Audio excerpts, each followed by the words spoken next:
नमस्कार दर्शक बंधु नातालीज कुक हाउस को आपण मानको बहुत बहुत स्वागत। आज आम तैयारी करिया को चाहूचे 5 मिनिट संबर रेसिपी बा 5 मिनिट रे संबर हमर केमती तैयारी ही परिबो, जोटा कि बहुत सहज शीघ्र प्रेशर कुकर रे तैयारी करिबा बहुत डिलीशियस हबो, ताहा पुणी बिना संबर पाउडर रे। तेबे चलो तो देखिबा ए संबर रेसिपी केमती आमे करि परिबा। प्रथमे आमे गोटे प्रेशर कुकर नेबा एवं सेथिरे देबा 1/4 कप सोरिष तेल। एबे सेथिरे दीटा सुखिला लंका को आमे छिडेकी पकेइ देबा एवं ता संगे आमे पकेइबा गोटे छोटो चम्मच पंचफुटण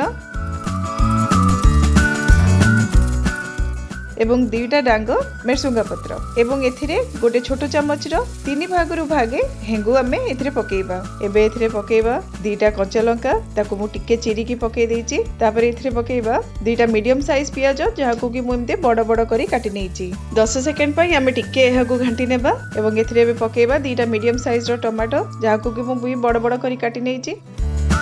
आउ एथिरे भी पकेइबा तेंतुली। एबे एथिरे पकेइबा गोटे छोटो चम्मच कश्मीरी चिली पाउडर एवं पुणी एहाकू 10 सेकंड पई घांटी नेबा। पाखापाखि 5-6टी मंजीर तेंतुली मु एथिरे पकेइची। आपण चाहिले टिके अधिका किबा कम करि परिबे आपणक टेस्ट हिसाब रे।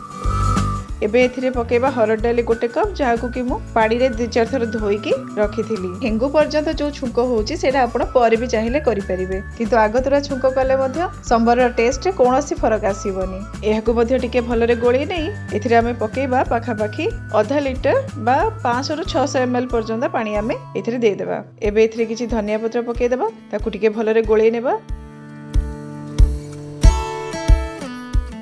एवं एथिरे बर्तमान पाखापाखि 1.5 छोटो चम्मच लूण एवं आधा चम्मच हळदी गुंड पकेइबा। याकू भलरे मिसेई नै आमे कुकर को बंद करनेबा एवं मीडियम फ्लेम रे 3टा हुइसिल पर्यंत आमे याकू कुक करबा।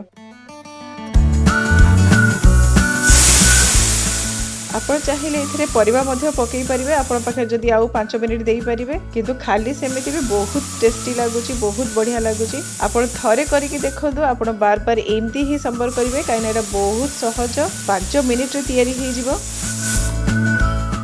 हमर एबे 3टा हुइसिल आसी जाईची। गैस को आपे आपे जिबा को देबा।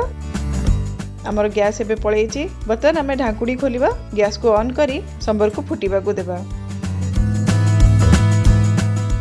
मोर एठी टिके बहळा हे जाईची, मु आउ टिके एथिरे पानी पकेइबी। मु पाखापाखि एठी आउ 200 ml पानी पकेइली। स्वाद अनुसार किछि लूण पकेइ नेबा एवं एहाकू 1 मिनिट पई फुटीबा को देबा। हमर संबर बर्तन रेडी हे जाईची। बहुत ही बढ़िया वासना आसुची, बहुत टेस्टी हेची। आपण एहाकू घरे निहाती तैयारी करी देखंतु। इडली डोसा जहा संगे भी आपण खाइबे बहुत भल लागिवो। तो तैयारी करंतु। आ केमिति लागिला मते कमेंट सेक्शन रे लेखि निहाती जणैबे। रहुची, धन्यवाद।